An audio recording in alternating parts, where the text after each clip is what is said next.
Hello, everyone. After all the delays and much anticipation, here is my review of the latest Pokemon movie, Pokemon Secrets of the Jungle. I have been eager to talk about this for a very long time, so let's open it up. The film opens on the Aquia Forest, home to all manner of Pokemon, including mythical Zarude. They're shown to be quite territorial. And it's kind of interesting how they managed to translate their chant. I did watch the fan subs for this movie as well. Anyway, when the Saru finds a small child by the river one day, brief gross out gags aside, the rest of the tribe is wary of letting the boy into their ranks. After consulting the tribe elder, Zarud, who found him, agrees to take the child and watch over him even at the cost of leaving the tribe. He's eventually named Coco, and this movie essentially follows Star Wars rules of communication. Since Coco had Zarud as his surrogate Dada, they all speak to each other as one pack. Otherwise, people speak like people, and the Pokemon speak like Pokemon, but Coco seems to be a bridge between them like Meowth. This whole prologue takes place 10 years before the events of the story, and proper leading to our title card. The film proper begins on Ash speaking to his mother Delia on the phone before he heads in the jungle with Pikachu. I really like the visual style of this movie already. Design of Ash's outfits. I even did an OC cosplay of it last Halloween at home. I am also definitely loving Pikachu's own adventure gear. Elsewhere, Coco is now a young man, swinging through the trees with his daughter, Zarude. Zarude smells something and senses trouble, and I must say, Kimlin Tron and Edward Bosco do a good job in their respective roles. Anyway, they're making the rounds through the forest and discover their berry hoard has been hit, whereas an attack between a Flygon and a Pangoro, which will break up and heal Flygon. They decide to start growing their own berries. Back with Ash and Pikachu, they encounter Cramorant. That is one of my favorite monsters of Generation 8, and that's because it can launch Pikachu like a projectile with Gulp Missile. The two are then approached by Sharon. I totally understand why they changed the name for the dub from Karen, both because of the member JoJo League 4 and the connotations that name's taken on as of late. Sharon is a researcher for the Biotope Company, who is searching for the spring of healing in the forest. Sharon decides to go undercover at their lab and also find out their leader, Dr. Zed. Back with Coco, he and his father get into a fight with the other Zaru, and it's a pretty impressive sequence all things considered. Much like his last movie, Tetsuo Yajima definitely understands how to make this work on screen based on what he's learned from both Origins and the XY series. After a brief argument, and where the elder and the other Zaru, his father takes him away, prompting Coco to ask, "What am I?" as he swings off into the forest. And this scene, with another brief flashback, tying to his main themes: childhood, parenthood, and identity. Coco crashed into one of Biotope Company's pipes, falls into their unconscious, falling down a waterfall. Ash pumps from the river so he can seek medical attention. At the Biotope Company's lab, Teamwork infiltrated the lab with disguised as interns. I'm amused by Meowth somehow being able to wear 5-finger gloves, normally as someone who only has 3 fingers in each hand. And when another researcher tells them not to go to Dr. Zed's quarters, they immediately know something suspicious and set about making a key to get in. Coco waits in the hospital and seems to be alright, but is surprised at everyone and everything in the city. He runs out the door and nearly gets clipped by a passing car before Ash pulls him out of the way, smoking a dread on the process. Coco is able to calm down the Pokemon, and a chase leads to the cameo of the Korean little girl and her mother. Coco is then surprised by the idea of Pokeballs. Ash shows him one, and he notices they have the same hands with any parallels to Disney's Tarzan. Ash shows Coco around, giving him a new outfit and some ice cream. Sequence that leads to a cameo of Rita from a new Pokemon Snap. Photos of the setting of this forest even show up in the game. Imagine that. The sun starts setting, but there's trouble with the fireworks show. With some quick thinking, they're able to determine a failing stuck in one of the cannons. Coco is able to help get it out. I do like this scene, it's easily one of my favorite Monster Generation 8. Night falls and the fireworks show goes forward as planned. Coco is surprised, but does learn quick. I also like how the mayor resembles his double companion. It turns out the fireworks are Wish to Celebi, Jungle Guardian. This was 251 cape that Zarude wears, a great markers of what lies ahead. Elsewhere, Zarude is awakened from sleep by Squovit and senses something in the air. Knowing what lies ahead, I will say how the villains treat the Zarude. I subconsciously why I root for Caesar. Coco leads Ash into the forest, where he and Pikachu are caught by Zarude. Zarude questions why they're here. Coco replies by asking why he wasn't told about how people outside the forest lived. There's another scene that ties in that theme to childhood, presenting the shape of this movie's plot. Not quite proficient as Yajima's last movie was, but also still quite impressive. Saru leads him elsewhere, and Chimaka has finished the key to Dr. Zed's quarters, but Cramorant then eats it. Hilarious. This will be important later.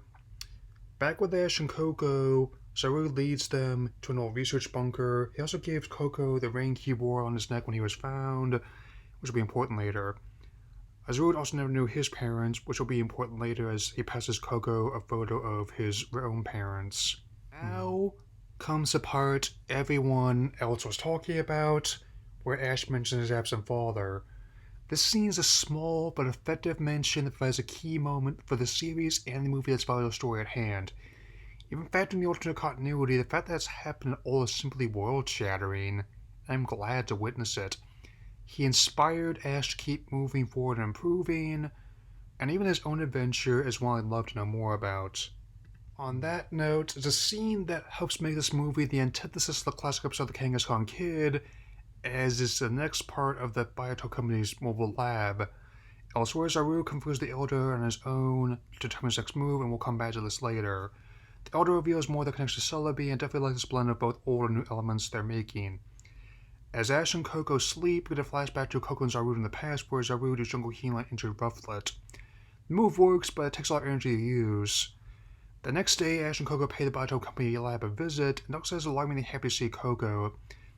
His birthday was actually Al Molybdenum, and his parents were named Chrome and Fosa, voiced respectively by Kaiji Tang and Lisa Ortiz.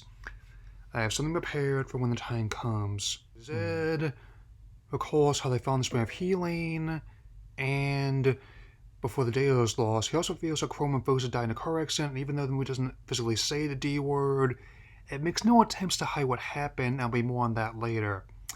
Dr. Zed asks for Coco's help on the spring, but he understandably declines. He then runs back into the jungle, shocked to devastate what's happened. The squirrel vet from before helps lead Ash to where Coco is, and Coco discovers a GPS tracking dot on his shoulder. Explosion occurs, and Dr. Zed has come in with a massive walking tank. Said tank is CGI, looks more like it'll be more home in one of my video games. Almost like it will be more home in Metal Gear. No comment on the rumored remake. Ash, Coco, and Pikachu are taken captive, and Team Rocket gets a taste of what Dr. Zed is capable of. Rather than take Pikachu when they have the chance, they decide to free them and use Pikachu to get the key they made from Cramorant's gullet. The Zaru are prepared to defend their home, but despite a valiant effort, they can't do it alone. Zaru makes an impassioned plea to help them defend the forest, and they agree. Even the Pango and Flygon earlier are here to help. Realizing Dr. Zed plants a tracking dot on him when he spoke to the lab, Coco removes his civvies and goes to warn Zaru before it's too late.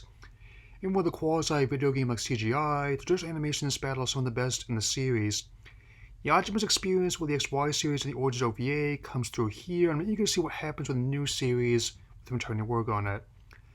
Now that they have the key, they discover what the Doctor was hiding in his quarters. As video dies reveal, he was the one that turned against Coco's real parents, which shocks Jesse, James, and Meowth. While they may be villains too, even they have lines that won't cross. The flashback also reveals that Chrome and Fosa were the ones that called off the experiments on Spring of Healing, even destroying the research they did on it. In response, Dr. Zed was the one that caused a car accident that killed them, and even though I was expecting them to cut the scene for the dub, they left it in. Helps that Netflix doesn't have strategy practices, though does give me flashbacks to the Mission Report December 16, 1981 subplot in Captain America Civil War. Dr. Zed has gone off the deep end, taking control of the tank and opting to eventually starve Coco's parents. He must be stopped, no matter the cost. The final battle against Dr. Zed is here, and for the kind of movie it is, it's quite spectacular. Combined might of all their attacks cripples the tank, as Zaru have finally realized the true meaning of their chant. Coco leads Zaru to Swing of Healing, but his daughter has taken a lethal blow. As the life fades from his body, Coco is able to will himself to use jungle healing to revive his father. The remaining attacks are focused on the control circuits on the tank's back. Much like the quality of its CG, the tank is down like a video game boss resembles. The Trish animation sequence is some of the best of not just this movie, but the entire last year of the series. Coco, having learned the sickening truth, decides to confront Dr. Zed. Tries to dive in the waterfall, whether to escape or drown himself as made explosive, but Coco catches him with the rope on his arm as he and his daughter embrace. The forest is restored, and another element that makes this movie the opposite of King Kong Kid. Zaru returns to his tribe while Coco goes off on his own adventure in a very bittersweet end to the story. He's given his civilian clothes and satchel of berries as a parting gift.